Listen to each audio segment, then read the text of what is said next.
si le gouvernement de M. Barnier tombe, M. Barnier ne pourra s'en prendre qu'à lui-même.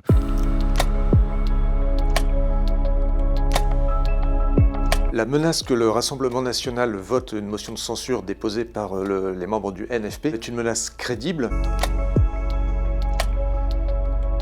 Mais elle est à double tranchant pour Marine Le Pen et le Rassemblement national. On voit bien au RN que la base militante demande cette censure, et c'est une demande qui ne cesse de progresser depuis l'installation du gouvernement de Michel Barnier. Mais de l'autre côté, le Rassemblement national étant engagé dans un processus de normalisation, la stratégie de la cravate pour être respectable, il leur faut aller conquérir des électeurs, des nouveaux électeurs qui détestent le chaos et qui demandent de la stabilité. Or, voter la motion de censure, c'est répondre au cœur de l'électorat du Rassemblement national, mais c'est aussi se fermer la porte à ces nouveaux électeurs potentiels, ceux qui pourraient rejoindre le RN et l'aider à accéder à l'Élysée. Donc la décision de Marine Le Pen de brandir ou pas la censure est extrêmement complexe pour ça. Elle a encore un peu de temps pour se décider jusqu'à fin décembre, mais elle décidera de toute façon en fonction de ces deux enjeux-là.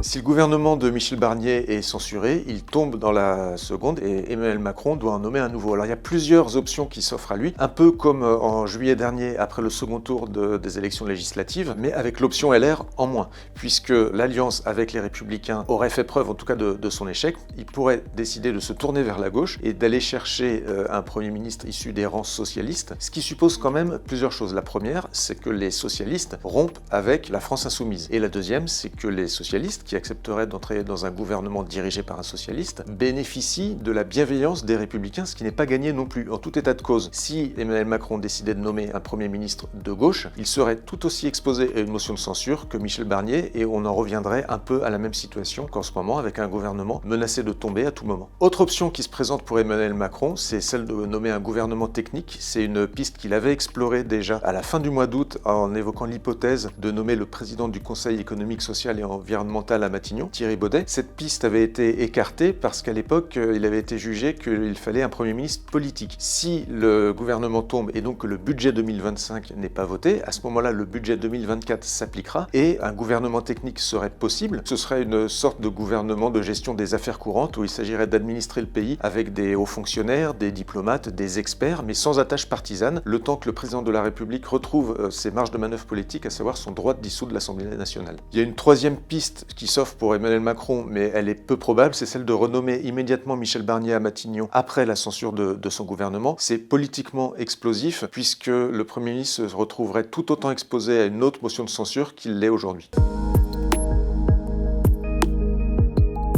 Si le gouvernement de Michel Barnier tombe sur une motion de censure, eh bien ça va continuer à entretenir la petite musique sur la démission du président de la République. Cette petite musique, ce poison lent, il est dans l'atmosphère depuis que la France insoumise a déposé une motion de destitution du président de la République, qui n'avait aucune chance d'aboutir. Mais à la rentrée, on se souvient que dans un entretien au magazine Le Point, l'ancien Premier ministre Édouard Philippe avait laissé entendre qu'il se préparait pour 2027, mais pas forcément pour cette échéance-là, et qu'il pourrait être prêt avant si une échéance présidentielle, une élection présidentielle était provoquée avant 2027. Effectivement, cette petite musique se fait entendre à échéance régulière. Plus le chef de l'État enregistre d'échecs, plus cette petite musique jouera fort.